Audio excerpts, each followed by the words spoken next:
Oh, yes. What's happening, everybody? Live from Florida at noon Central Time, the one and only time that we're going to be doing this for Just the Tip with Uncle Weezy. I'd like to welcome all of you. Thank you for hanging out at the unusual time of noon Central Time. Yes, I am day drinking. Yes, I am on vacation. Don't dare judge me. This is what I do. I work hard, but yeah, I also play hard when it's time to do that. So I'm going to be sipping on this Paloma, coming to you live from sunny Florida, and we're going to break down these 12 fights on the UFC Vegas 68 card that is going to be headlined by Sergey Nosferatu Spivac going up against Derek the Black Beast Lewis. Heavyweight matchup here where we're going to be looking at somebody getting finished inside the distance. And the rest of this card is definitely lower level than what we're used to seeing on UFC cards, but it is the road to UFC finale, like we used to have the Ultimate Fighter finales in the UFC.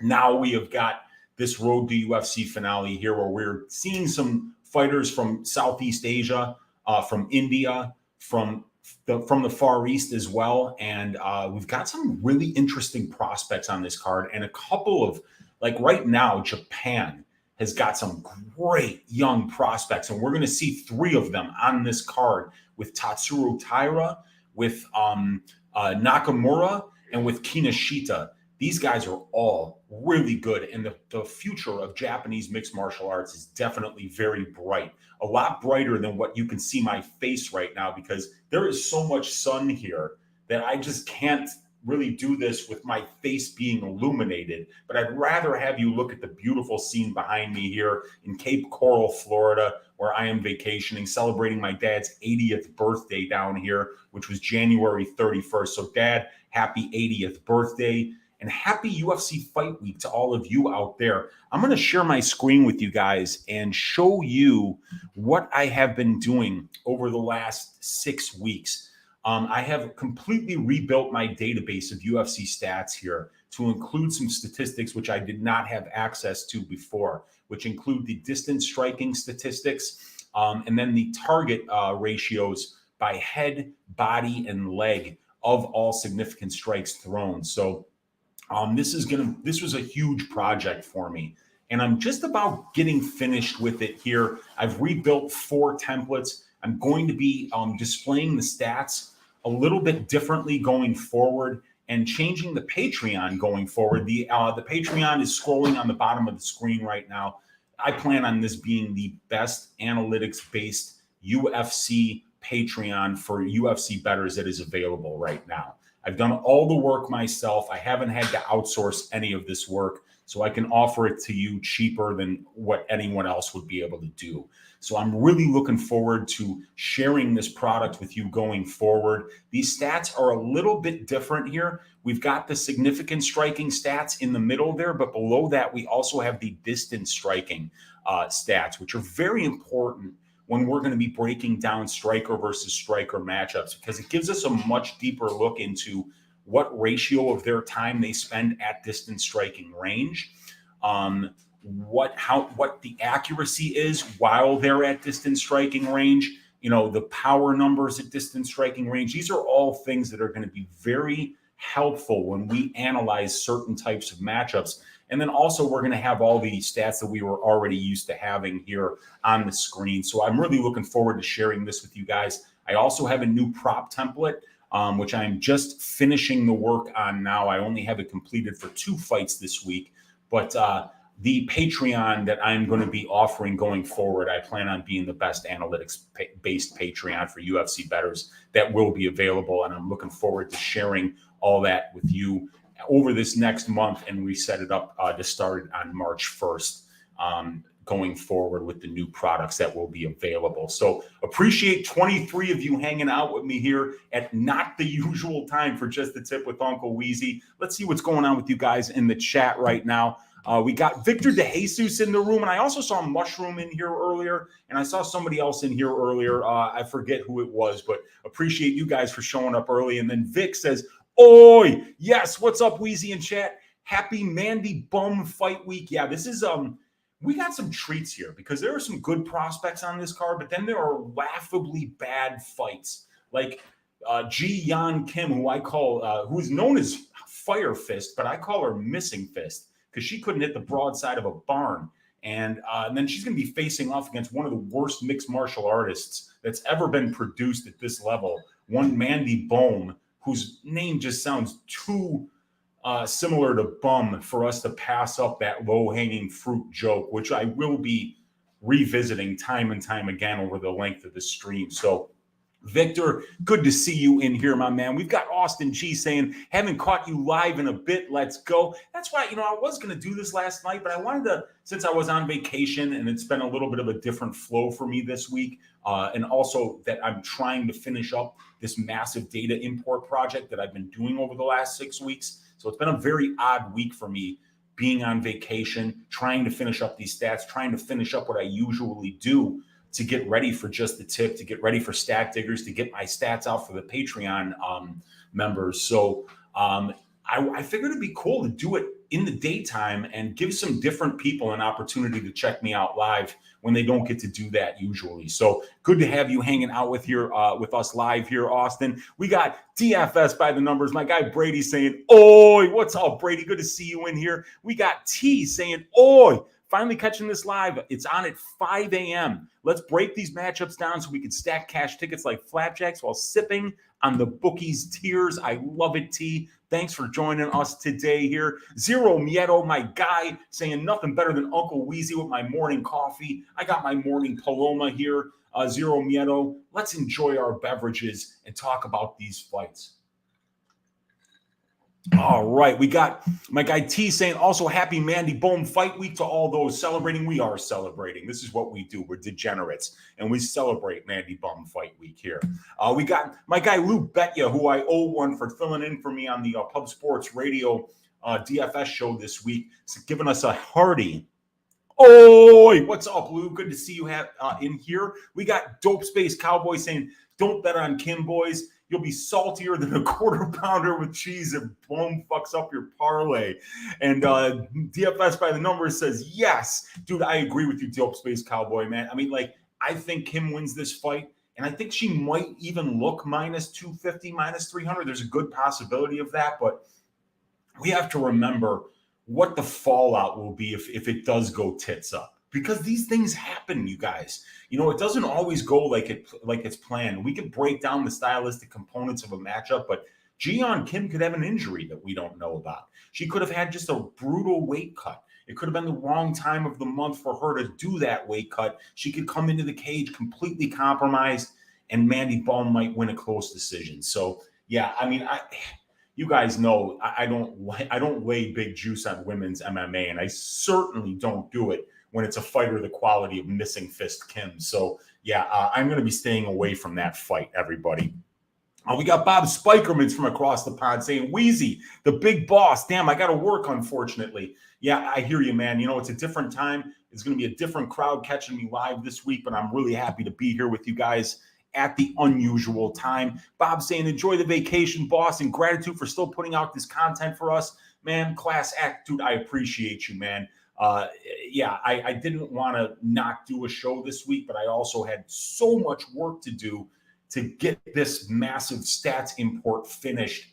And even though I'm on vacation, I stayed up until 2:30 in the morning last night programming the prop template. So the grind never stops for your Uncle Weezy. So even though I'm on vacation, yeah, man, I'm still producing content. We got my guy Luke sparring with reality here saying stats are looking sick. Love the distance striking ad. Yeah, dude, that was the point of this. And I know that Luke asked me if that would be something I would be offering going forward because it is such an important statistic. And when you do the data entry manually, like I did at first, it's so much work. The thought of adding more statistics to a fighter history is just such a massive undertaking of work that I didn't think I'd be able to do it. But because we get this month off at the end of every year between mid-December and mid-January, I wanted to take advantage of that.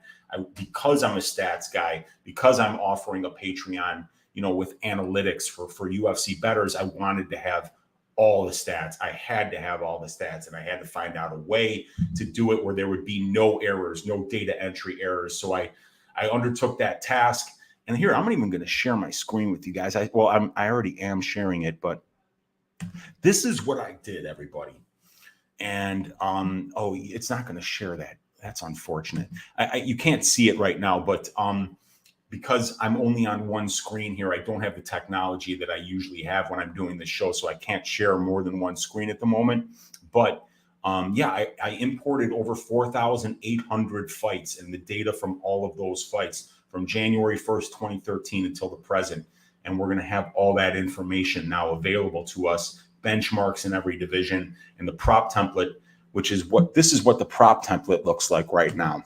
This is what the advanced stats guys get when you're a premium member of the Uncle Weezy Patreon. And, you know, we have the lines here, both in American, and then we also will have decimal and fractional odds. Right now, it's only decimal, but I'm going to put a drop-down box here, which will you'll be able to differentiate whether you want decimal or whether you want fractional odds.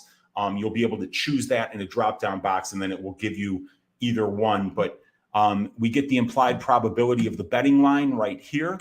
We have the divisional benchmark. So this is for heavyweight, right? So we know the divisional benchmarks for fight doesn't go to decision for 3-round fights at the UFC level is 62.54% since 2013. For under 2.5 rounds, it's 58.86%. For under 1.5 rounds, it's 43.81%. Fight doesn't start round 3. Fight doesn't start round 2. Fight goes to decision. We have those analytics for every division, and we program them into the template so that you can look at the betting lines. You can look at the divisional benchmarks for any of the betting lines that you want to bet. And then you could look at the UFC performance by fighter, Marcin Tybura here, Blagoy Ivanov here. And then we have the combined Tybura and Ivanov stats, which give us percentages that we can look at here, and we can compare them to the implied probability of the line, to the benchmark for how the heavyweights finish in those particular bet structures. And then we can look at also their outside of the UFC experience and how they each perform in each of the metrics that we're looking at per bet. So that's something that I've rebuilt here, and I'm going to continue to mess with it a little bit more. But yeah, you guys are going to want to be joining the Patreon going forward. You know, for people who have unit sizes that are $20 or more, it's going to be 1 unit a month to have access to the most incredible analytics package that you could possibly have. So I appreciate, Luke, you saying that the stats look sick, man, and I'm not even done with them yet. So we've got Metalingus saying, "Oi, what's up, dude?" We got Bob Spikerman saying, "Happy birthday, champ." Yeah, happy birthday, Dad, 80 years old. We got Justin Villegas saying, "Uncle Weezy tip took a minute to get up. Get one of those behind-the-counter liquor stores saying white rhino pills, lifesavers."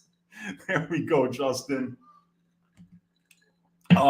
We've got Mushroom saying Taira by sub, Taira round 2 sub. Boy, you read my mind, Mushroom. Yeah, Taira's looking good, man. He's one of these fantastic prospects that we're going to get a look at coming straight out of Japan this week. We got Sparring with Reality saying distance numbers are more predictive than significant numbers, and absolutely they are.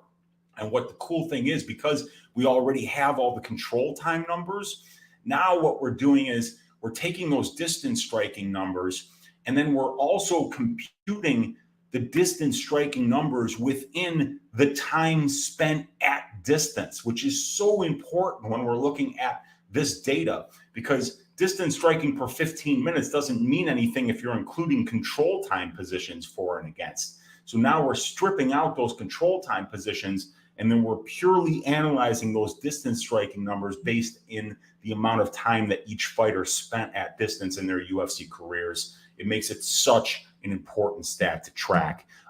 Justin Villegas saying, "Happy birthday to your pops. Have fun and be safe." Oh, we definitely did all of those things. Metalinga is saying, "Watching just the tip at my job." There you go. I appreciate you. Mark Schillingberg saying, "Let's get it, Weezy. I usually watch everyone's replays while I'm at work, but today, surprise, it's live, just the tip. Good stuff."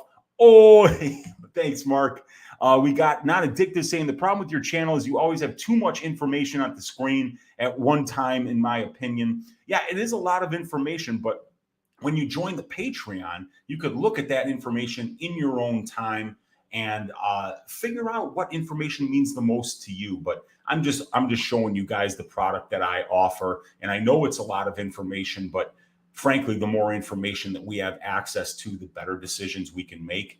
And that's what the plan is going forward here, is to make better decisions and to make better long-term decisions so that we can be long-term winners at this game.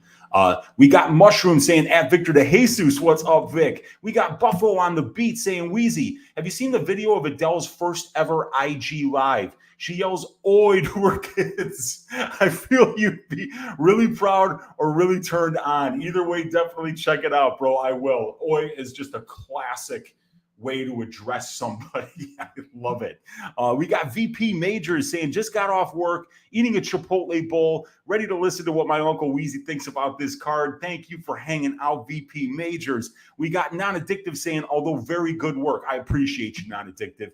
We got Luke Betya saying, Indonesian Billy Q fight day is almost upon us. Yeah, an Indonesian Billy Q, for those of you who are uninitiated, is one Jeka Saraghi, evidently the Indonesian version of a hillbilly. This guy is fun to watch, and he is an absolute finisher. Mushroom loves it. We got Mark Schillingberg saying, I have a question for everyone. With all the title rematches, how come Du Bronx doesn't get a rematch with Islam? Is it because of how dominantly he lost? He's certainly not a bum. He defended his belt. Yeah, I think it's because of how he lost. And I think what really made the difference was the fact that Khabib came in the cage after the fight and basically did the matchmaker's job for them, saying, hey, look, now we know that Islam is the best pound for pound in the world. But everybody was saying prior to that, after him getting this win, because he hadn't beaten a champion yet, that it was Volkanovski prior to being the best pound for pound fighter in the world, prior to Makhachev beating Oliveira. So, you know, Khabib coming in there with the street cred that he has, making that match for the UFC, I think that they just said, well, this is what we've got to do, because Volkanovski has, in effect, cleaned out the featherweight division at this point. So there's really no exciting title fights for Volkanovski at 145. And after Islam did to Oliveira what he did, you know, this guy looks about as dominant as he could possibly be. So I can see why, you know, they're doing this, because they kind of feel like both guys have cleaned out the division.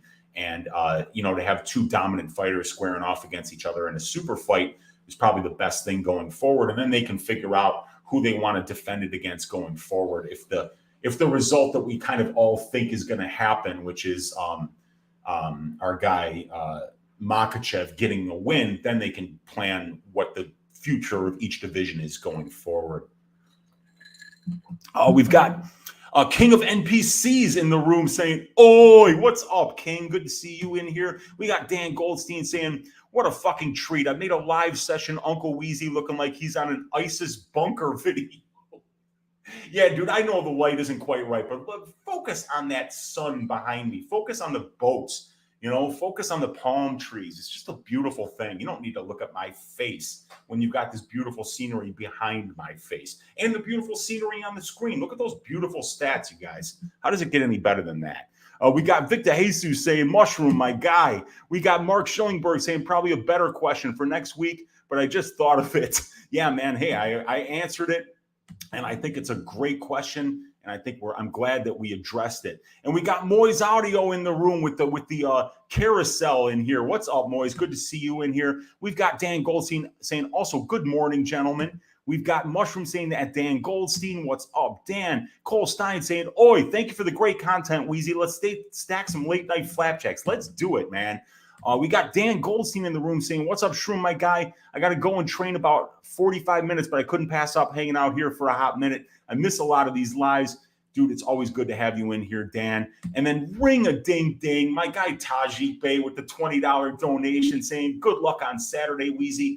Good luck to you, but I know I don't have to wish the GOAT good luck. This guy's been printing money lately, stacking cash tickets like flapjack. So check him out on Twitter. Tajik Bey is always doing great work, always supporting the MMA content creator community, and I truly appreciate you for all you do, brother. Thank you so much for the donation.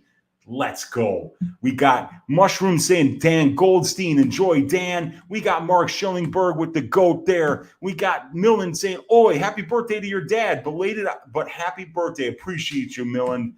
We got Dan Goldstein with the fist. We got Mushroom Tajik Bey, the GOAT, is in the house. We got Noel Murphy saying, you the man, Unc. I appreciate you, Noel. Thanks for hanging out. We got Tajik Bey. Yes. And he's waving the mushroom. We got Fight Talk Only saying, what's up, Unc? Happy birthday to Papa Weezy. We got Tajik Bey with the GOAT there. We got Millen saying, better to watch Bellator 290 than this card, Unc. It's a rough card, but there's going to be some fun fights. Andy Becerra saying, oi. We got Glenbot saying, sup, gents. What's up, Glenbot? We got Papa Chung saying, Unc, you better find some time for floating around and drinking poolside cocktails while in Florida. Dude, we got... it's like right behind me right there. It's one of those flotation devices that you lay out on, and I just lay on that thing and I float around the pool, get some sun. It's absolutely so relaxing, so cleansing to just let that sun rain down upon you and to have nothing in your head other than you're just floating in water. It's absolutely beautiful. And guess what? Guess what your Uncle Weezy's going to be doing? He's going to be taking a tequila nap on the water after just the tip this evening. So, you guys, I'm a professional. Don't treat me as if I'm not. I know what I'm doing over here. Thanks for hanging out, Papa Chuck. Always good to see you in here, brother. And Papa Chuck also says, happy 80th to your old man. Absolutely. We had a great time celebrating with him the other night. We got Gorilla Gambles in the room saying, what's up, Weezy? We got Mushroom saying that, Papa Chuck, what's up, Pop? We got Dan Goldstein saying, Papa Chuck, the saint who researches all the disgusting OnlyFans fades so I don't have to. Yeah, man. That's the Lord's work that Papa Chuck's doing there. We got Addicted to Combat saying, tuning in from work. I like this midday tip. My guy Patrick checking in from his high intelligence science job that he's so much smarter than the rest of us morons out here on Twitter that are breaking down these fights on YouTube. But Patrick doing the Lord's work, doing the Lord's science while the rest of us talk about these fights. Good to see you in here, Patrick. Papa Chuck saying, yo, chat. We got Jim saying, wow, first ever Just the Tip I could tune into. Made my day. Jim, welcome for hanging out live. I appreciate you. And then Zero Mieto saying, where am I vacationing? I am in Cape Coral, Florida. My dad's in Fort Myers, Florida. And he is right across a bridge here from Cape Coral. So it's about a half an hour drive to my dad's place from here. But we've got this beautiful pool in the backyard. It's a great place to just come down here and relax and recharge the batteries. And my guy Tajik Bey recharging my batteries here. Ring a ding, ding. $100 donation from everybody's favorite GOAT of the MMA community, the biggest supporter of us YouTube content creators, our guy, the GOAT, Tajik Bey. $100 donation. You fired me up, Tajik Bey. Let's break down this card. Let's find some winners on UFC Vegas 68 so that we can all stack cash tickets like flapjacks and make the bookies cry for taking our bets. Tajik Bey, you are the man. Ring a ding ding. Thank you so much. And let's get into this card. And we got Dan saying, did anyone feel that? The reverberation was Tajik dropping his big balls on the table while maintaining eye contact. The GOAT. Yes. And then we got Victor saying, hey, Weezy, I land in Tampa, Florida tonight at 8:15. So I will be enjoying the sun this weekend as well. I'm not far from Tampa, Vic. Dude, enjoy yourself while you're down here. I know I'm out Saturday morning, so I got one more full day after this one down here in Cape Coral. But enjoy the sun, Vic. Make the most of it because it is freezing in Grand Rapids, Michigan right now. And I'm from Chicago. It's freezing right there. So I am very, very lucky to be down here in this sun. And Billy Nicholson saying, I just won $10K off a $2 spin on FanDuel. I'm taking the weekend off, but let's go, Weezy. Let's go, Billy. Nice work. congratulations on hitting that. And then Glenbot saying the GOAT dropping the mic is always fair play. My guy Tajik Bey, always supporting the MMA community, always supporting his uncle Weezy, and I truly appreciate him for that. Okay, let's break down these fights, you guys. We're going to start with the Tatsuro Taira versus Jesus Aguilar fight. Now, there's really not much to talk about with this one, you guys. The stylistic matchup is going to be mostly a grappling heavy affair. Is from what I've seen on tape from Jesus Aguilar. He is only 5'4" and he only has a 62-inch reach, while Taira is 5'7" with a 70-inch reach. So while this fight's on the feet, Jesus is going to be at a massive reach disadvantage and a massive striking disadvantage. The striking just isn't there. How could it be for a guy with a 62-inch reach? That's why when we see Jesus doing his best work, he's grappling, he's wrestling, he's ground and pounding his opponents. But Taira is at so much higher of a level on the ground than Aguilar is that the line right now I think is about minus 1,200 for Tatsuro Taira. So there's just no opportunity in this particular fight to be able to make money. The pick is going to be Tatsuro Taira inside the distance, probably a first or a second round submission. Like Mushroom said, he had second round submission for Taira. But I've seen a couple people on Twitter, namely MMA Propaholic and also the Couch Warrior, putting in bets on Taira by KO at like plus 800 or better.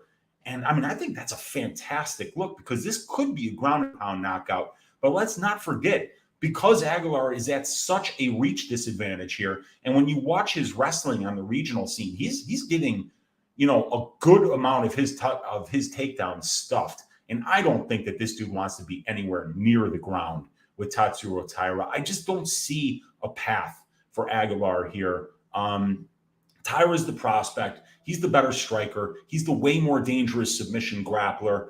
And he's younger. He's longer. He's taller. It's just, this is a really bad matchup for Jesus Aguilar. So the pick is going to be Tatsuro Taira. I'm going to be picking him by first round submission. But if you want to get a little bit different, that KO prop at plus 800 is so fat. I mean, that is, I believe, less than a 12.5% implied probability, probably closer to 11. But Taira has has over a 90% implied probability to win this fight. So when you look at the value on that KO prop, that's probably the best priced prop. But Tatsuro Taira inside the distance is probably going to be one of the four legs of my greasy four-legger this weekend. And let me share my Tapology screen with you, and we'll be making our picks like we always do. I'm going to share this tab instead right now. And we're going to do Taira Aguilar, and I'm going to just pick Taira by first round submission.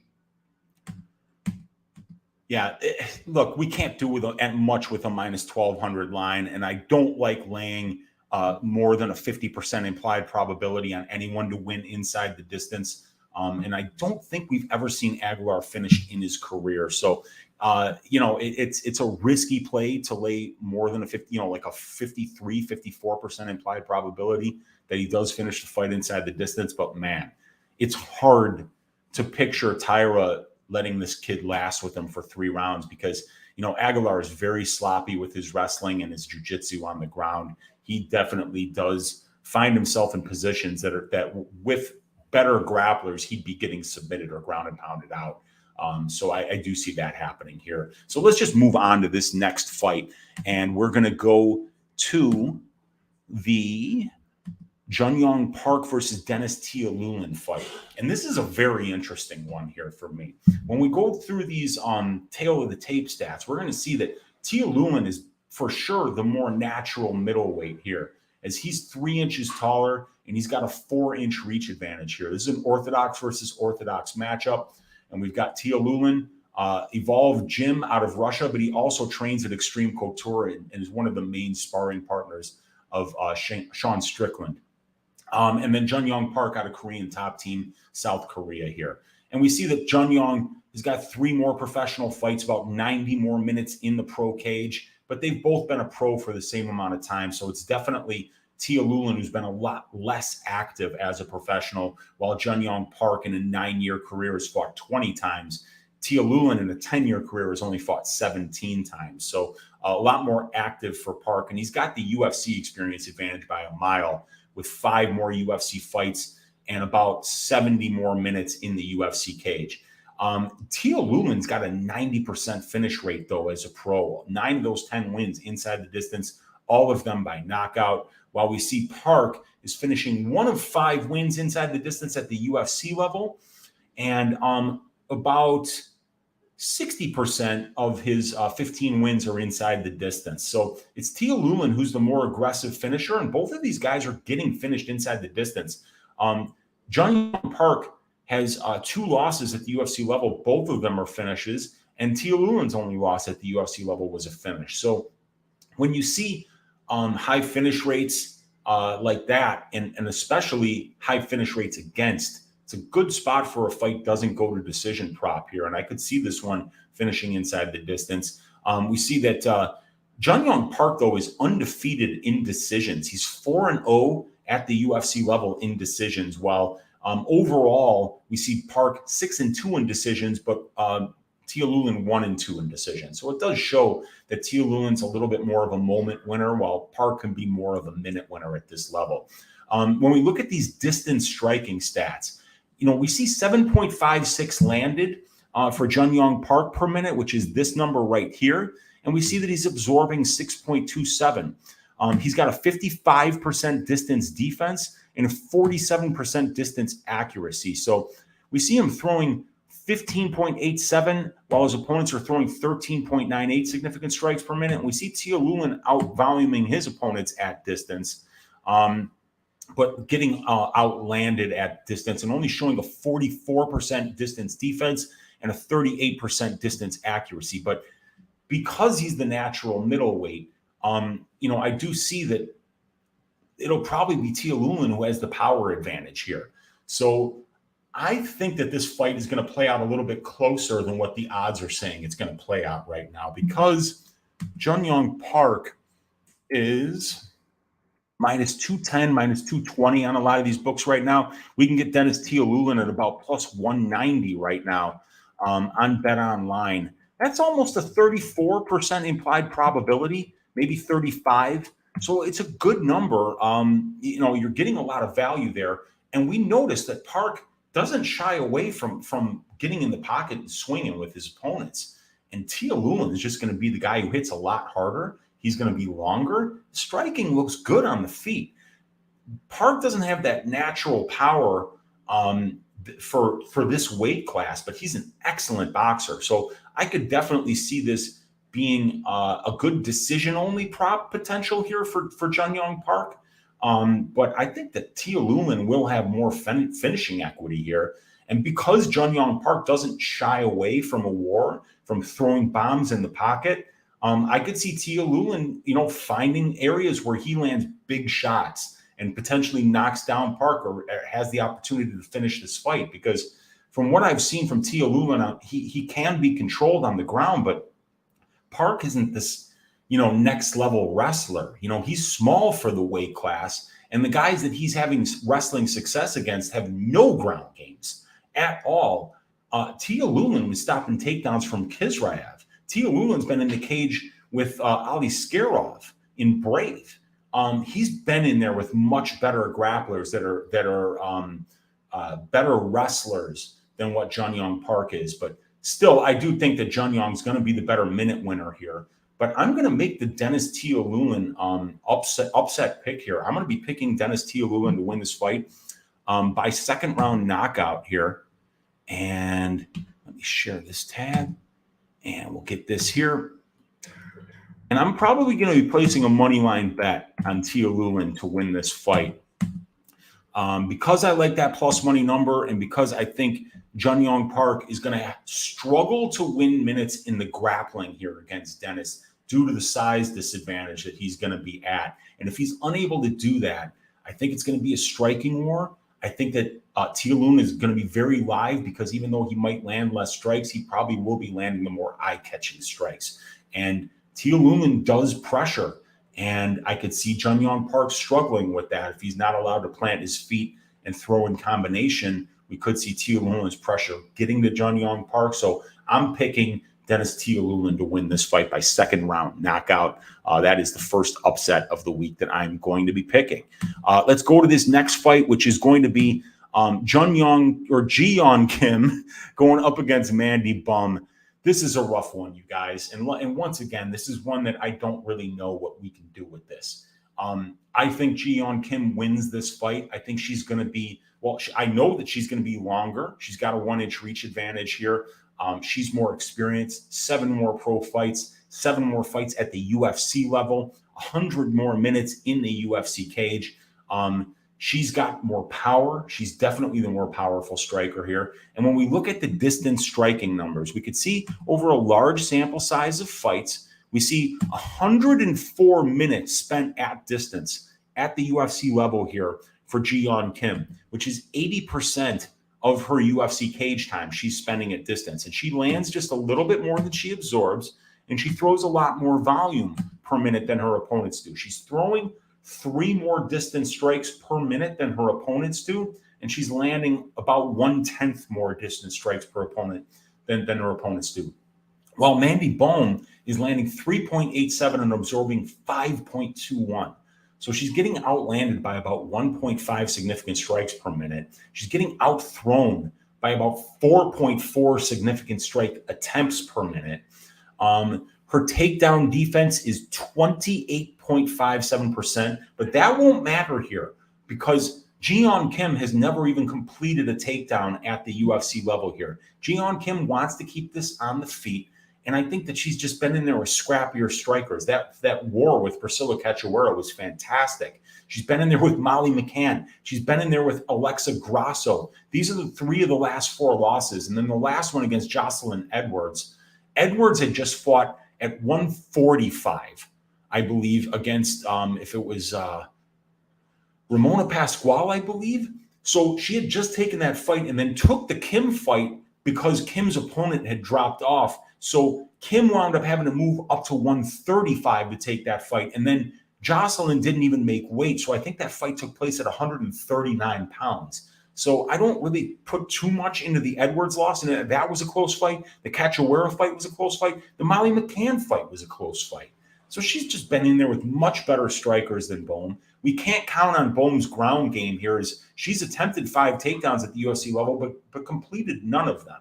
If I could be confident in Mandy Bum's ability to be able to take down Ji-Yeon Kim here, I think she might be able to win some minutes and make this thing close. And then it might be worth taking a shot at the plus 200, plus 225 number that you're getting on her. But if we can't count on her to do that, I don't see how we find ways for her to win minutes here. So I think Ji-Yeon Kim wins this probably by decision, but the value, you just don't lay minus 250 on a fighter of the quality of Ji-Yeon Kim at this point. It's like a 70% implied probability. It leaves very little room for error.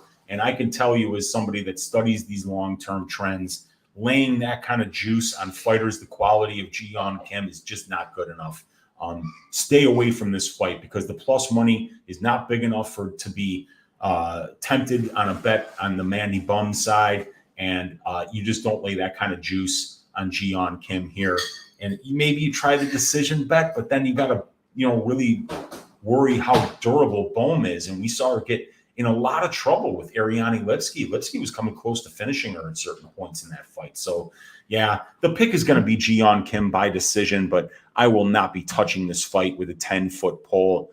And I didn't even have the stats up for this, you guys. I apologize, but yeah, let me go back to sharing that screen. Share this tab instead.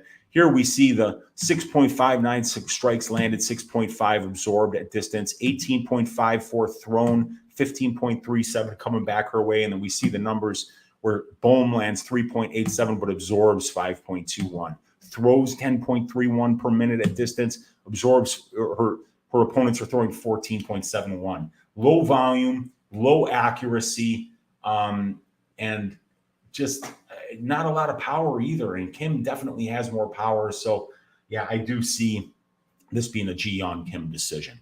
The next fight, I believe, will be the first Yes, this is the first road to UFC fight. This is going to be the 125-pound fight. We got a couple of South Koreans going at it here with Seung-Guk Choi squaring off against Hyun-Sung Park.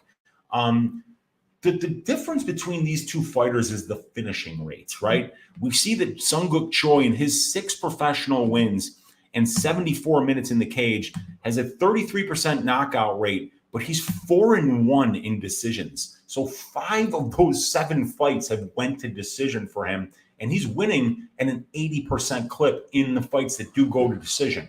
Now, Hyun-Sung Park, on the other hand, is undefeated at 7-0. He's got a 4-year career, and the average fight time is only 5.36 minutes for Park. So this dude is definitely finishing. 43% sub rate, 43% knockout rate, 1-0 in decisions. But from what I can see, Hyun-Sung Park's going to be the better grappler here. He is very dangerous on the ground. 3 victories by submission in his career. And we saw in the UFC fights him getting Kirwan to the ground and subbing him immediately. And I've heard people talk about how Kirwan was piecing up Hyun-Sung Park in the stand-up, but that's to be expected.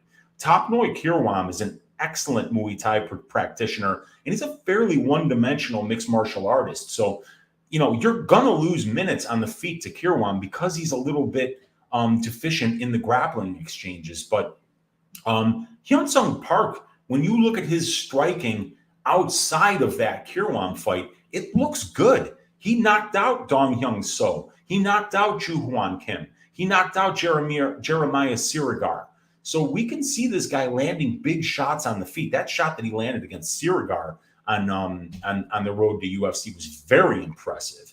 And Seung-Guk Choi, he does look to be pretty good, pretty well-rounded, but I don't really see anywhere where he's going to be noticeably better than Park. He's going to be at a 1-inch height disadvantage and a 2-inch reach disadvantage on the feet here. And Park looks to be the much better grappler, in my opinion. So I do see Hyun-Sung Park getting this fight to the ground and submitting Seung-Guk Choi probably in the second round here, maybe even in the first, because he is so dangerous. 5.36 average fight time for Park. So this kid is getting in and getting out.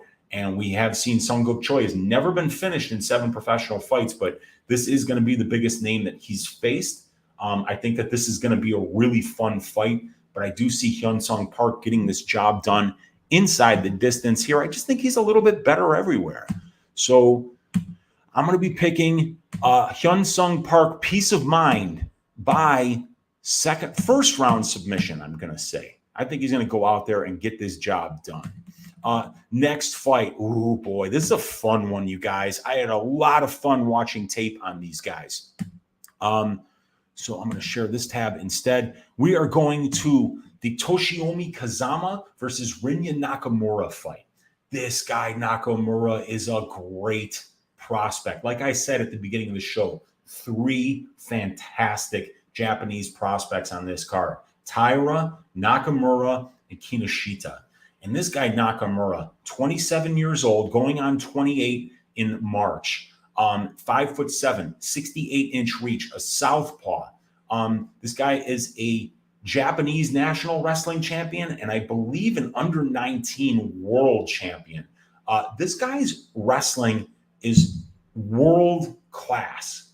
So that right there, when you can say that about any fighter, think about how much hype is on Bo Nickel right now, a guy with 3 professional fights, and all you hear anybody talking about, Bo Nickel, Bo Nickel, Bo Nickel. This guy Nakamura's got Bo Nickel level wrestling, and he's shown it on the international scene. He is very, very legit. And then Toshiomi Kazama, on the other hand, is an excellent submission grappler, very tricky, very unorthodox. He's got some decent body lock takedowns, good judo, and when he gets to the ground, he hunts for submissions and is very, very aggressive there.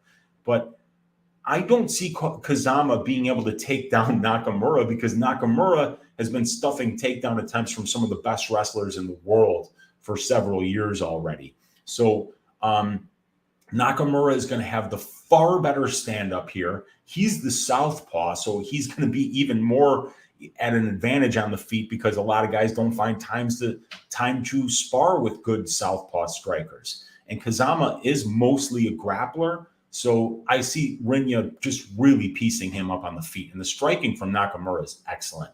For somebody who has the wrestling background in his back pocket that Nakamura has, this guy doesn't even feel that he needs to use it in order to win. And he's still, like I said, he's not even 28 years old yet.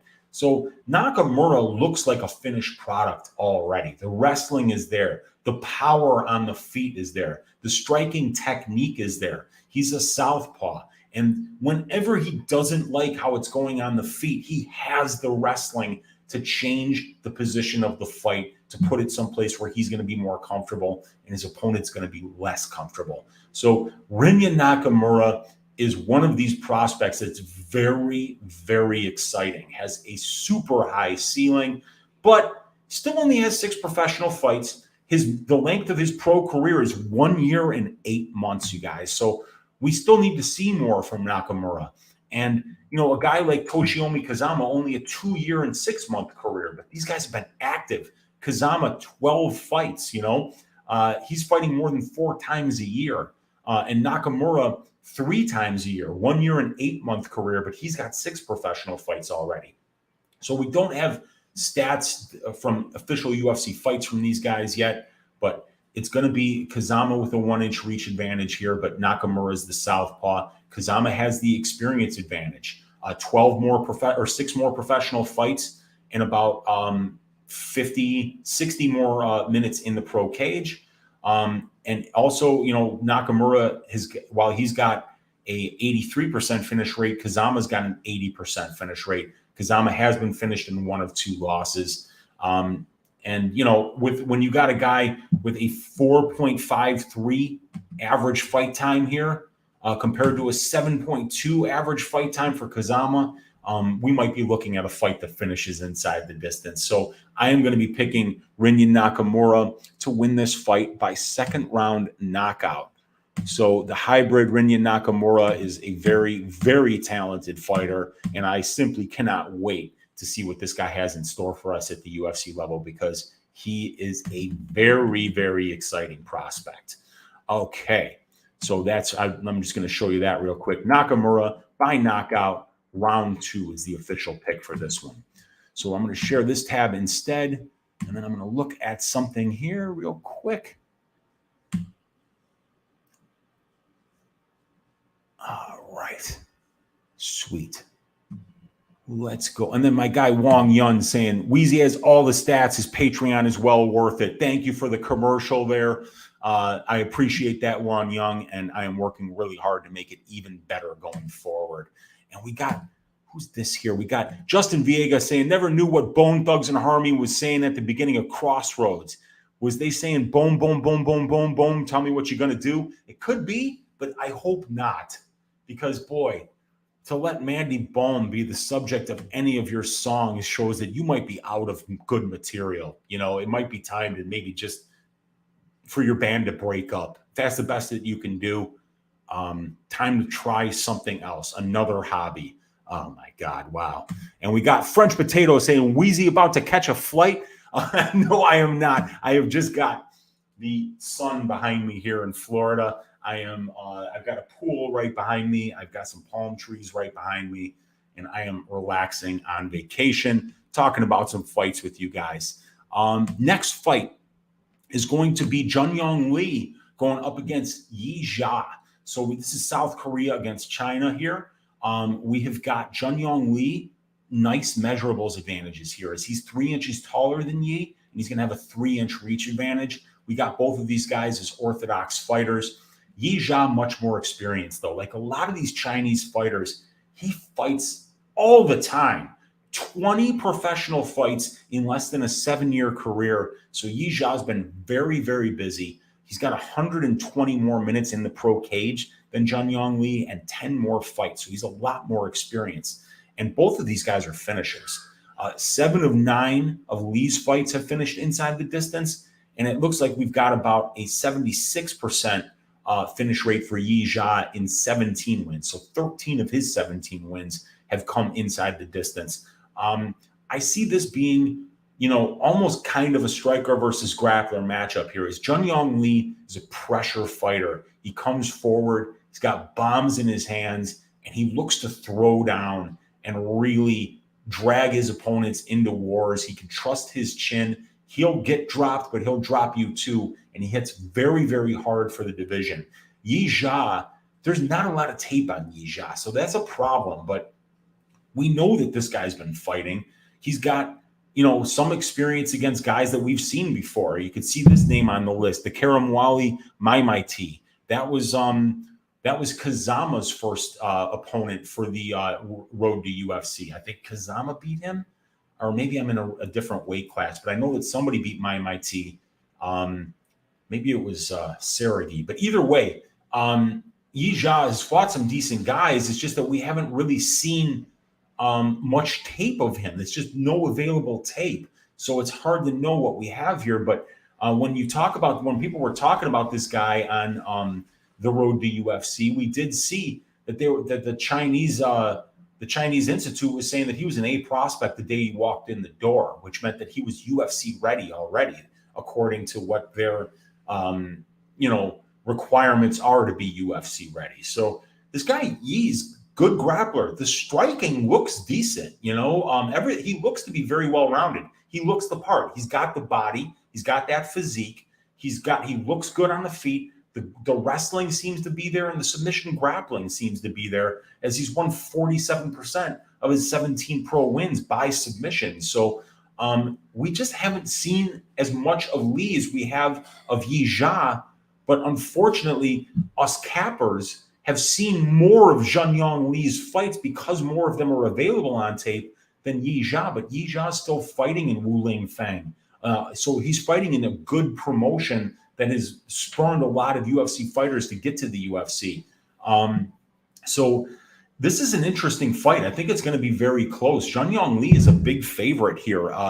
Jeong-Yeong is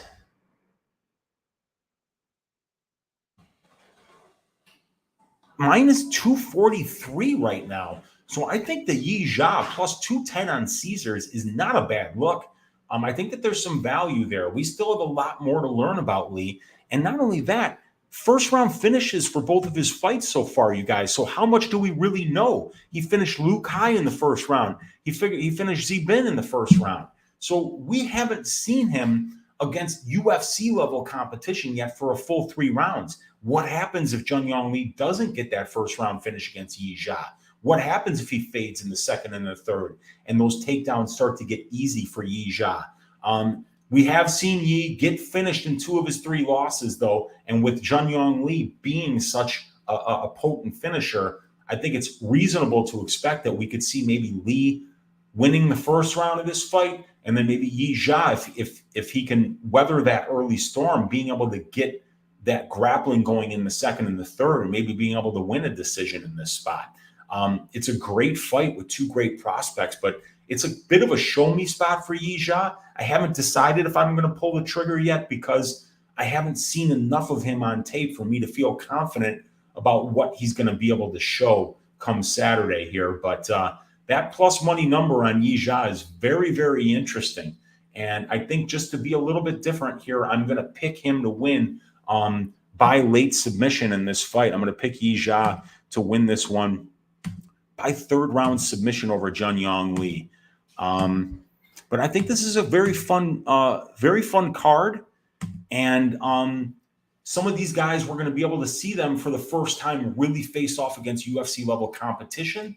They've cleaned out their brackets of the road to UFC. And we're going to find out which of these guys are UFC ready.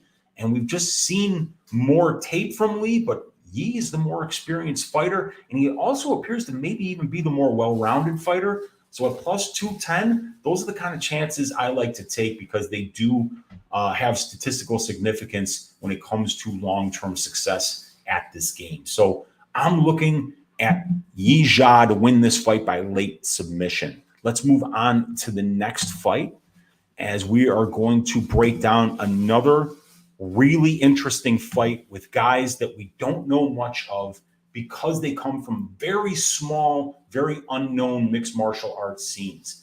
Anshul Jubli coming out of India. Jeka Saraghi coming out of Indonesia. The names of the promotions we don't even know, but we've seen good tape from both of these guys. So this is a very interesting fight to break down here. We got Jeka Saraghi is going to be the shorter guy here. He's 5'8", while Jubli is 6 feet, but both these guys have a 69-inch reach. Jubli switches stances while Jeka is an orthodox fighter. We got Jubli coming out of Tiger Muay Thai, and we've got Jeka Saraghi at Batam Fight Club. Saraghi far more experienced here. 9 more professional fights, about 40 more minutes in the pro cage. And Jeka Saraghi is a bona fide finisher. He has finished all but one of his of his pro wins, 12 of 13 inside the distance here, while Anshul Jubli has 1 win by a submission, 1 win by knockout, but 4 wins by decision. So we can see that right down here is a 4-0 record in decisions, while Jeka Saraghi it shows 0-0, but it should be 1-0 for Jeka. Like I said, we don't have stats on either of these guys, but from what I've seen from Jubli on the regional scene footage is he can wrestle, and also the striking is not great, but it's getting better. He's training at Tiger Muay Thai, so he's going to get excellent work. He's going to get good coaching there, and he's going to be able to round out his game as Anshul is only 28 years old. Both of these guys were both born in January of 1995, so they're both on the upswing here. They're both going to be getting better. They're both going to be hitting their prime here in the next couple of years. But Jeka's more experienced, and Jeka's the far better finisher here. He's probably going to be the far more dangerous fighter in this spot. We've seen him find ways to continue to pressure, to be able to use his get-up game and takedown defense to kind of drag his opponents into a war. And he's been very good at doing that. And he's finished 12 of those 13 wins inside the distance. But once again, we've got a serious problem here in that we just don't know what to expect from these guys, right? You look at the level of competition. Jubli only won 1 road to UFC fight. He beat Kyung-Po Kim because one of his other opponents didn't even make weight. So he only had to win 1 fight here. While Saraghi was a big underdog to Wong Bing Ki, and Wong Bing Ki was huge. But guy was about a -300 favorite in that fight, and Jeka just found the big shot. And I think that's what he's going to do here. Jubli does appear to be more well-rounded. He does appear to be the better mixed martial artist here, but Jeka's a dog, man. And this guy looks to finish fights.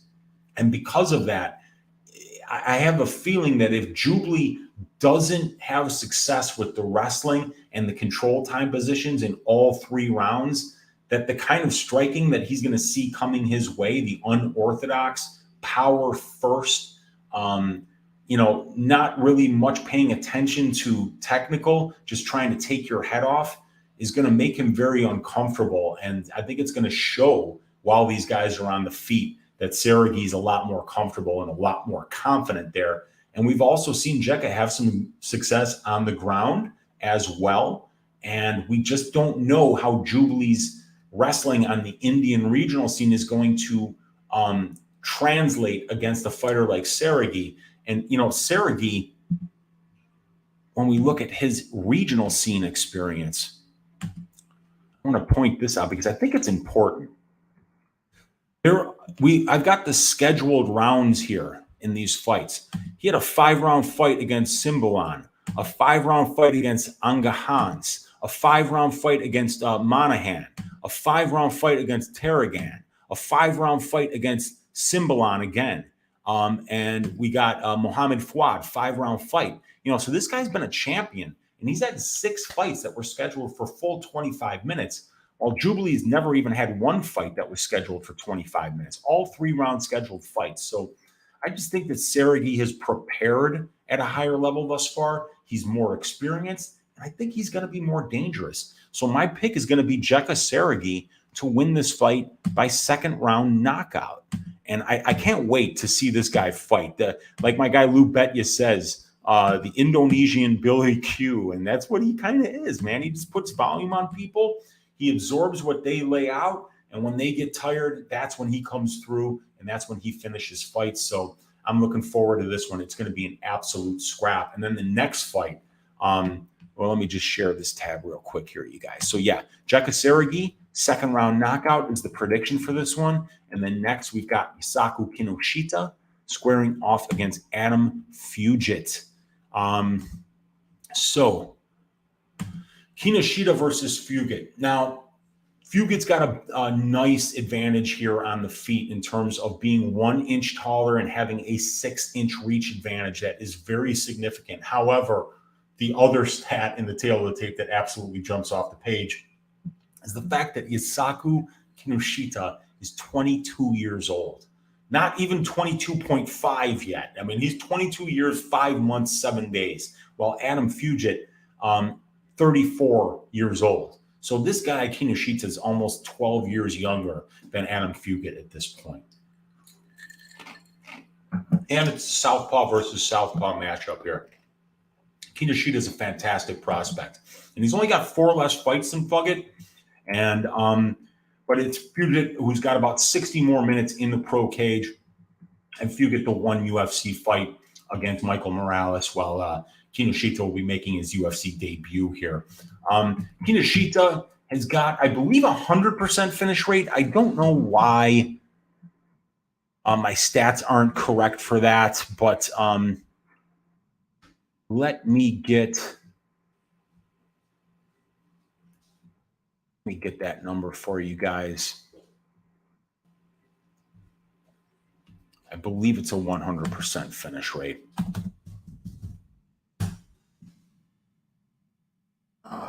Right, Fight Center. And we're going to go to the UFC here. Look at Kinoshita's finish rate. 6-1 thus far. The only loss for Yusaku Kinoshita was a fight that he had won.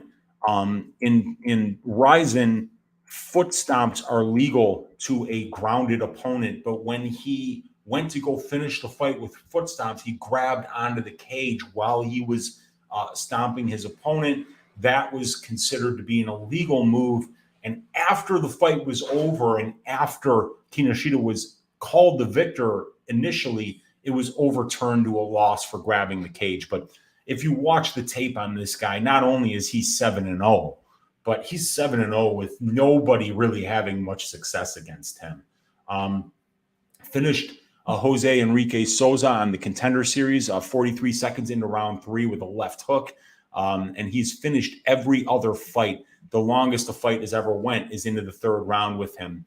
So, and he's fighting experienced guys. If you can see here, if I share on this tab, this is the experience for Yusaku Kinoshita.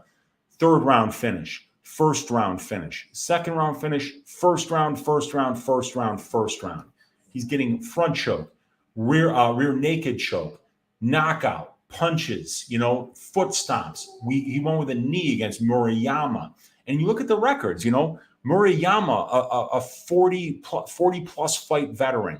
Sumimura, 26 fights veteran. 36 fights for Takagi. almost 50 fights for Yuta Nakamura. So he's fighting experienced guys. I mean, not the best level of competition, but we can also see 5-0 as an amateur, all finishes. 6 seconds of round 1, he beat Ichiki Tanaka. And then 2 minutes of round 2, 2:40 round 2, 2:03 round 1, 2:30 round 1. And 4 of those wins are by armbar in the Japanese amateur ranks. So this guy Kinoshita is the real deal. 7 fights. But if we see that he's 22 years old, and then we could see that the Tanaka fight was back in 2017. That means 6 years ago, he made his amateur debut. 6 years ago, that would have made him 16 years old. So he makes his amateur debut at the age of 16. This kid has been fighting for his entire life. But Fugitt is a good mixed martial artist. He's got good wrestling. He's got good length. He's also a southpaw like Kinoshita. Good head kicks. He's very unorthodox and herky-jerky, so that can be a little bit different for a more technical opponent. And and he mixes in his wrestling really well. He can win minutes with his wrestling on the regional scene. And we've seen Kinoshita get taken down before. As a matter of fact, he's been taken down, and we've seen it on tape a couple of times. But he does get right back up when he is taken down. But Kinoshita does not have Nakamura's type of wrestling here. But he does prefer to keep fights on the feet for the most part. And he has a lot of power while he's there. Just ask Jose Enrique Sosa, who he knocked out on the Contender Series. That was a vicious knockout. But, with this kid being 12 years younger and being the far more, powerful striker, in my opinion, I think Kinoshita is going to get the job done here, but I would not be laying minus 350 on this kid. And I wouldn't be betting him to win inside the distance either, even though we've seen Fugitt stopped in 2 of his 3 losses. He's been in there with some really good regional scene fighters. He's been in there with Austin Vanderford. He's been in there with Solomon Renfro. He's been in there with Michael Morales at the UFC level. So he's been in there with some really good fighters, and his other losses to one of his other losses is to a good fighter as well. We get his history up here.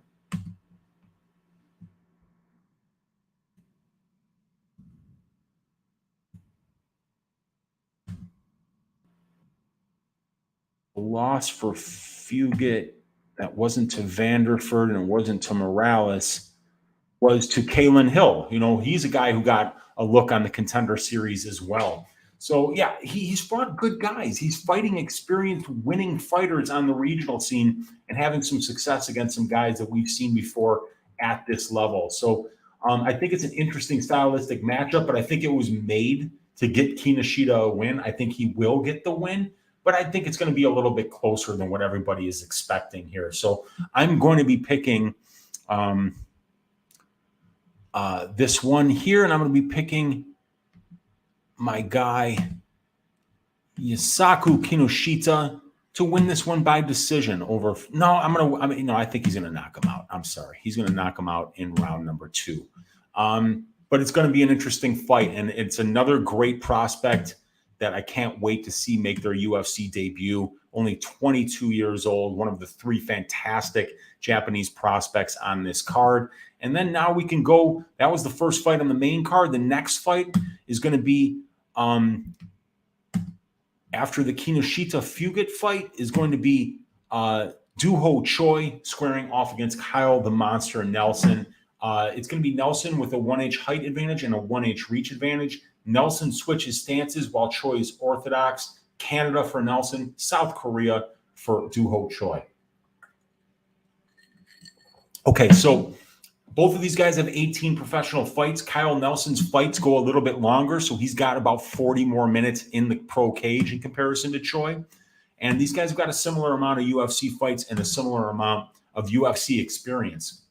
It's Dooho Choi who's finishing at an 86% rate as a professional, and he's finished all 3 of his UFC wins, while Kyle Nelson's 1-4 at the UFC level and Choi's 3-3. Nelson's finished his only win, and he's been finishing 3 of 4 losses. So, right now we got Choi, 5 of his 6 UFC fights have finished inside the distance, and for Nelson, it's 4 of 5. So we're talking about 9 of 11 fights finishing inside the distance. So a very good chance that this one finishes inside the distance as well. Both of these guys have decent overall records and decisions. 2-2 for Choi, 4-2 for Nelson. And if we look at the striking numbers here, we're seeing that, Choi absorbs a lot, 6.38 per minute, and Nelson absorbs 5.39. At distance, Choi is landing 5.19, but absorbing 6.32. Nelson is landing a little more than Choi, 5.45 per minute, but he's absorbing 7.93. We see that distance defense is better for Dooho Choi, and we see that the distance accuracy is better for Dooho Choi. In addition to that, Dooho Choi landing a knockdown on 2.65% of the distance strikes that he's landing. That's coming out to 1.64 knockdowns per total distance strikes landed. So Choi is the better minute winner on the feet just because he absorbs less. He lands a little bit less, but at least he's showing the power and he's showing a better distance striking percentage. In addition to that, Nelson has been at grappling range about 55% of the time, while Choi's only at grappling range about 20% of the time. So Choi more comfortable on the feet, but I think that he's going to be the much better Brazilian Jiu-Jitsu practitioner as well. I was hearing Santino DeFranco talk about Dooho Choi's Jiu-Jitsu. He was saying that Zombie, who had trained obviously at Fight Ready for a while, said that Dooho Choi's got excellent Brazilian Jiu-Jitsu, and it's on the Zombie's level. So that leads me to believe that he's going to be the better guy on the ground here in comparison to Nelson, who's showing 36% takedown defense, who's allowing 1.29 takedowns per 15 minutes, and is losing a lot of the control time positions. 62.5% of the control time positions are being controlled by Nelson's opponents. Both of these guys are getting out controlled by their opponents, but I kind of feel like Nelson, both of these guys don't get takedowns at a good clip. And I think that while it's on the feet, Choi is going to be more dangerous. And while it's on the ground, Choi is going to be more dangerous. But can I lay that kind of juice on a guy who hasn't fought in over 3 years? I don't think so. But I was under the impression that, Choi had been hurt, but he was doing his mandatory military service, which is the reason he's been away for so long. I didn't hear that, but Santino DeFranco had said that. So I'm going to take that as a fact because he knows the Zombie, and Zombie would know whether Dooho Choi was doing his Korean military service. So that's why we haven't seen Dooho Choi in 3 years. But, we've seen other Korean fighters come back from going to that military service and looking good, like the Korean Zombie, for instance. So I think this is a great spot for Choi. I think he's going to finish Kyle Nelson as Nelson's been finished, in 3 of his 4 UFC losses and in 3 of his 5 pro losses. And Dooho Choi finishing 100% of his UFC wins. I think it's a great spot for Dooho Choi to win this one inside the distance. And I'm going to be picking Choi to win this one by second round knockout. Excellent. And now we move on to Marcin Tybura versus Blagoy Ivanov. Oh, boy. This is going to be a weird one. I don't know what to do with this fight.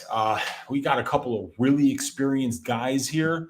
Tybura is actually older than Blagoy, which is weird because Blagoy looks like he's 50. But Tybura's 4 inches taller. He's going to have a 5-inch reach advantage here. Ivanov, the southpaw. Tybura, the orthodox fighter here.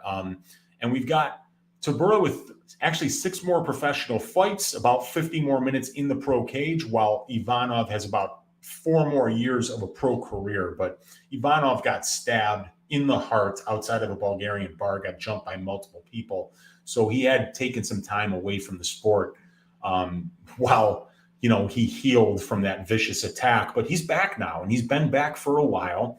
But we haven't seen him finishing fights in a very long time. Blagoy Ivanov has a 0% finish rate at the UFC level. All 6 of his UFC fights have went to decision thus far. And we've got guys that finish fights here. Blagoy overall has about a 63% finish rate as a pro. For Tybura, it's about 66%. So both of these guys finish fights, but at the UFC level, Tybura's got 5 wins by finish, but Blagoy's got 0. And Blagoy has been finished once. Or I'm sorry, Tybura has 4 wins by finish. Blagoy has 0. And Tybura's been finished in 3 of 5 losses, while Blagoy couldn't even be finished being stabbed in the heart. 8-3 record overall in decisions for Tybura, 7-3 record for Ivanov. I think that this is going to be a close fight. Ivanov, 6 takedowns in 6 UFC fights, and he's getting 11% control time allowing 8% control time. So over 80% of his fights are taking place at distance striking range. For Tybura, he outcontrols his opponents at almost a 2-to-1 ratio, 1.85 to 1, while it's only 1.28 to 1 for Ivanov. And he's winning about 65% of the control time positions, while Ivanov wins about 56%. Tybura has attempted 58 takedowns, though, in 16 fights, while Ivanov has only attempted 15 and 6. So 32, 48. So about 3.5 takedown attempts per fight for Tybura, while for Ivanov, it's about 2.5. So Tybura has been the more active wrestler. He gets more control time than Ivanov. He allows a little bit more control time than Ivanov does, but he's got better ratios in the grappling. When it comes to the distance striking, it's Tybura who's got a little bit better numbers. He's more accurate. He's got better defense. He's got a better significant strike differential, and he throws about, the same amount of volume in comparison to his opponents that Ivanov does. The power numbers are not great for either one of them, but they're a little bit better for Blagoy Ivanov. And in terms of defensively being knocked down, Tybura has been less durable than Ivanov. But then again, that's pretty much the whole planet that's less durable than Blagoy Ivanov. When we look at the strength of schedule numbers, it's a 1.37 ratio for Tybura, 1.77 for Ivanov. And when we look at those ratios in the wins, it's a little bit better for Ivanov there. So this is going to be a very close fight. If I share my prop template with you guys, which is available on Uncle Weezy's Patreon for the low price of $20 a month, for this Tybura Ivanov fight, right now it's plus 160 for fight doesn't go to decision. That's a 38.46% implied probability on that line. But I want to remind you guys that 62.5% of 3-round heavyweight fights finish inside the distance. So that's a 24% difference between the 62.5% divisional benchmark and the 38.46% price on the implied probability of the line. So for all of these violence bets, we're getting a big break here because these guys don't really finish fights at the UFC level. We can see only 35% of their combined 20 fights have finished inside the distance at the UFC level. So even though these are underpriced by about 24%, in some of these cases, when we compare the implied probability of the line to the finish rates of the fighters, we're overpaying by about 10% in most cases, about 3.46% per fight doesn't go. And when we compare the benchmark of the division, which is 62.54%, compared to that 38% there, we're seeing a big, big difference. 35% minus 62% is a 27% difference there. So we're overpaying here. These over totals at the UFC level are still not overpriced enough, even though they're overpriced by 28 and 29% here. It does look like this fight is going to go to decision, but you're laying just too much juice. Minus 235 for an over 2.5, minus 190 for fight goes to decision. So definitely you're really overpaying, but it's hard to see this fight not seeing the scorecards because both guys are durable and both guys just haven't shown finishing acumen at this level to suggest that they're going to get somebody of these guys' durability out of there. So I'm going to be picking Blagoy Ivanov to win this fight by decision. I think it's going to be sloppy. It'll probably be a split decision, but I'm going to pick Blagoy here. It's a rough fight to pick, frankly, but I think it's going to be very close. I think Ivanov finish only prop is a solid look. It's around 50-50. And Ivanov, it would just be a bet on this guy's durability. You look at the finishers he's been in there with, and none of these guys have finished him. So I don't see a finisher of Tybura's quality getting Ivanov out of there. I think if there's a finish, it will be on the Ivanov side. So a very low-risk bet would be the Blagoy Ivanov finish-only prop at close to 50-50. Other than that, I'll be staying away from this fight. The next fight, by the way, Ivanov decision is the pick. The next fight is going to be Jung versus Devin Brown Bear Clark. And Jung much bigger here. He's 4 inches taller than Clark. He's got a 3-inch reach advantage here. Both of these guys got right around 20 professional fights, but Clark, his average fight time is much bigger, and he's got about 60 more minutes in the pro cage in comparison to Jung. Finish rates at the UFC level, 75% for Jung, only 14.3% for Devin Clark. So obviously Da Jung, the much better finisher here, but Da's been finished in 2 of his 3 losses. Devin Clark's been finished in 6 of his 7 losses. So both of these guys get finished in their losses. In combined 10 losses, 8 of them inside the distance, 80% finish rate against and combined for these 2 guys. So I think that that's very important here to look at in this fight. We got an 8-1 record in decisions for Devin Clark and a 2-1 record in decisions for Da Jung. When we look at the distance striking numbers, Devin Clark's numbers are actually better than Da Jung's, which is interesting. Da Jung lands 4.88 and absorbs 5.33 at distance, while Clark lands 3.54 and only absorbs 2.84. Clark throws more volume than his opponents, but he lands less. He lands 3.54, while Da Jung's landing 4.88, and Da Jung throwing a lot more at distance than Clark is. The distance defense is better for Devin Clark. The distance accuracy is better for Clark, but Da Jung showing slightly better power numbers with almost 2% knockdowns per total distance strikes landed, while it's about 1.4% for Devin Clark.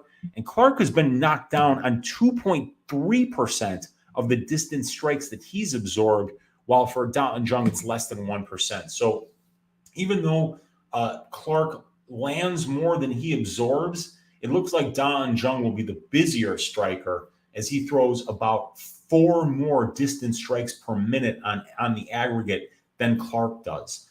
In terms of the strength of schedule, Devin Clark with a better ratio overall, and the ratio in the wins is very similar here. So I guess the question is going to be, is Devin Clark going to be able to have any success with the wrestling here?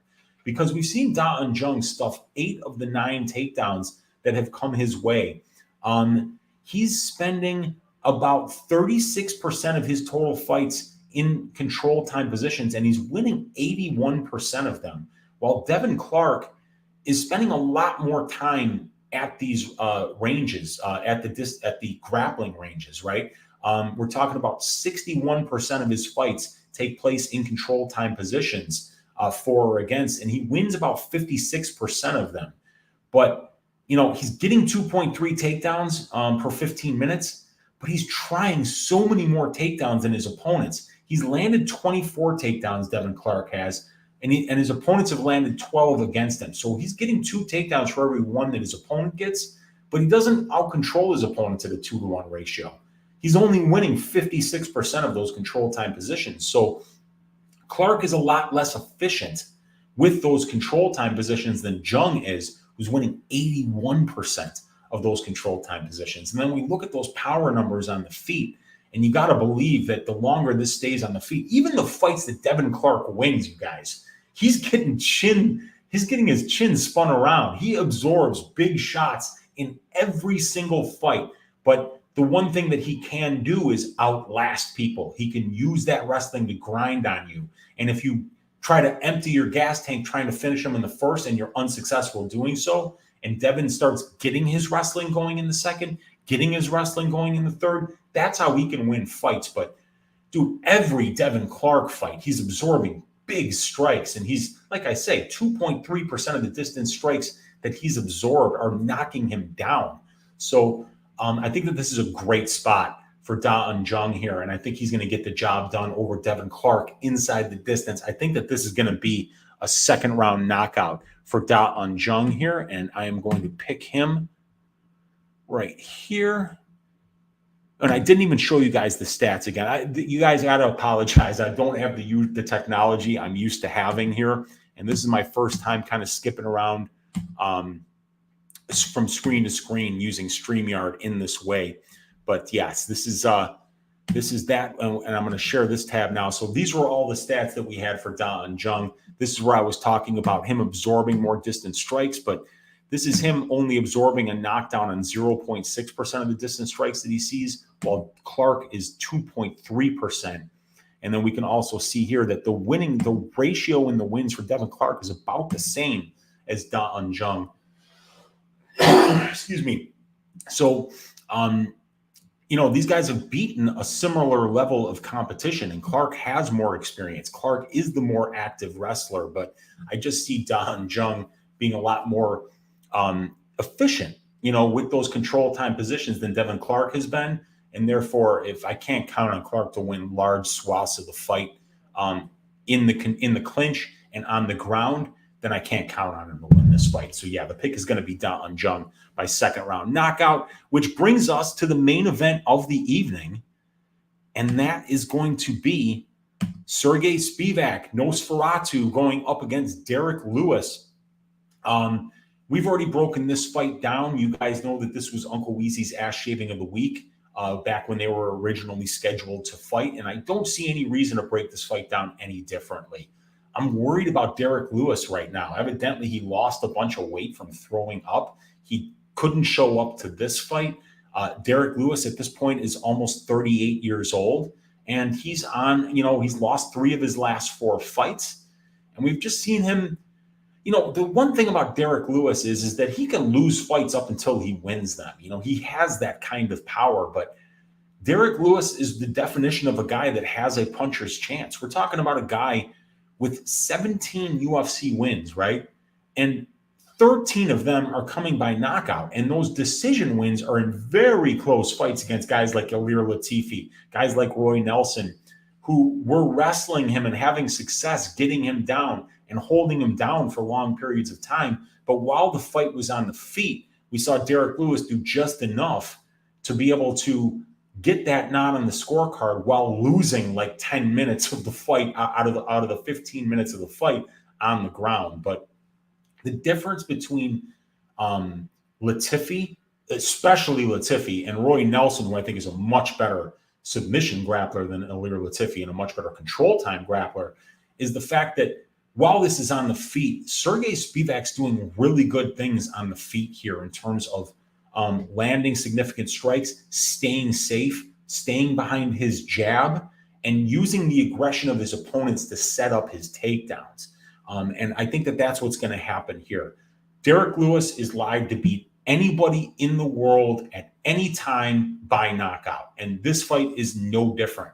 We've seen Sergey Spivac get slept a couple of times in the past by Tom Aspinall and by Walt Harris. And Derek Lewis can absolutely destroy anybody like that. And the level of competition that Spivac has been fighting lately is not on Derek Lewis's competition. We could see it right here. Curtis Blades, Cyril Gahn, Chris Daukaus, Tai Tuivasa, Sergey Pavlovich, while we see Sakai, Hardy, Aspinall, Alois, Olynyk, and Bandera for Spivac. But Sergey Spivac destroyed Tai Tuivasa while Derek Lewis just lost to him. So that is a little bit of MMA math there that actually favors Sergey Spivac. But I think that one thing that we've seen lately is that Derek Lewis is not really capable of winning minutes on the feet either. We saw Curtis Blades box up Derek Lewis from a distance, and it wasn't until he shot his first takedown that he got caught. Frankly, Blades could have outboxed Derek Lewis for 5 rounds, shot 0 takedowns, and won that fight 50-45 probably. That's how it was being set up at that point. So I think that Sergey Spivac will be able to stay somewhat safe on the feet, but I think that whenever Derek Lewis does get aggressive, when he does start blasting forward, bringing his feet with him, trying to, piston-like land those straight shots that he throws, that's when you're going to see Sergey duck under and get takedowns. And when he gets takedowns, he has people can get up, and Derek Lewis does have a good get-up game, but every one that Spivac gets after that, it's just less and less likely that you're going to get up, and it's more and more likely he's going to find himself in a good position. And whenever he's found himself in a good position, he's either 10-8'd the guy or finished the fight. And I don't see this being any different. Derek Lewis has been finished in all of his UFC losses. He's not durable. He will find the door when things don't go his way. And Sergey Spivac doesn't get tired. He doesn't offensively wrestle that urgently. He can catch kicks to get you down. He can get people down in a number of different ways. So, I see Sergey kind of outclassing Derek everywhere here. I see him winning this fight inside the distance. I'm going to call a third round ground and pound knockout here for Sergey Spivac in the main event of the evening. And this would normally be the time when I would share my tracked bets with you guys, but I don't have any tracked bets at this point. When you're on my Patreon, you'll see any of the tracked bets that I make. But in this case, no tracked bets yet. I will share them with the Patreon when I do make them. But at this point, I've been working so hard on all the behind the scenes stuff that I haven't been able to really peruse these lines and find opportunities yet. But we're going with Sergey Spivac in that main event. We have no track bets thus far. That leaves us with one more order of business here on the day, and then I'm going to get back to enjoying my drinks and enjoying the sun here in sunny Florida. Uncle Weezy's ass shaving of the week. What's it going to be this week? Who's going to win in the most dominant fashion and do it in a way that'll make your piggy bank fatter? And once again, it's going to be Nosferatu. Sergey Spivac, the 700-year-old vampire from the mountains of Transylvania. How do you bet against a vampire? How do you do that? Do you bet on guys that can, are going to get their blood drained by somebody who bites their neck? Sergey Spivac, just by looking at him in the matchup, sent Derek Lewis to the hospital the day before the fight and wound up having to call it off. I mean, he already lost this fight, in my opinion, and he's going to lose it again on Saturday. Who better to shave ass than Nosferatu? Who better to shave ass than somebody with a vicious ground and pound game? A guy with those great Moldovan supplements that they are well known for. He's looking good. He's not looking handsome, but he doesn't need to. When you got fangs like that, when you're a 700-year-old vampire who is unable to be killed, you're undead. How do you beat somebody that's undead, that already died, but then is just sitting there in front of you, taking you down over and over again, pounding your head through the canvas? The answer is you don't. The answer is Derek Lewis gets his ass shaved, and he gets it shaved clean by Sergey Nosferatu Spivac. Thank you guys so much for joining me, for being my friend here on vacation, talking about these fights. Thank you, Tajik Bey, for the incredibly generous donations that you gave today, keeping the lights on here in the studio of my Florida studio where I am joining you guys from vacation. I appreciate each and every one of you for watching this video. Hit that thumbs up on your way out. If you haven't already subscribed to the channel, subscribe to it. And subscribe to the Patreon, where we're going to be building up this Patreon to have the best analytics-themed UFC betting that we could possibly give you guys, because it's been compiled and created by one person. I don't have to pay anybody else to do the work, so I can give you the best deal possible. Check out the Patreon, hit that thumbs up, hit that subscribe, follow me on Twitter, and enjoy all of these fights. And let's stack cash tickets like flapjacks for UFC Vegas 68. Good day, everybody. I will be back with a greasy four-leg parlay for this week, either later on tonight or tomorrow. And then check me out on Sunday, 6:15 Central Time, for UFC 284 Stat Diggers and my guy DFS by the Numbers. And we'll be breaking down all those fights, getting ready for UFC 284. Have a great time, everybody. And I will talk to you tomorrow with a greasy four-leg parlay. And we will stack cash tickets like flapjacks for UFC Vegas 68, and then next week, UFC 284. Good day, everybody.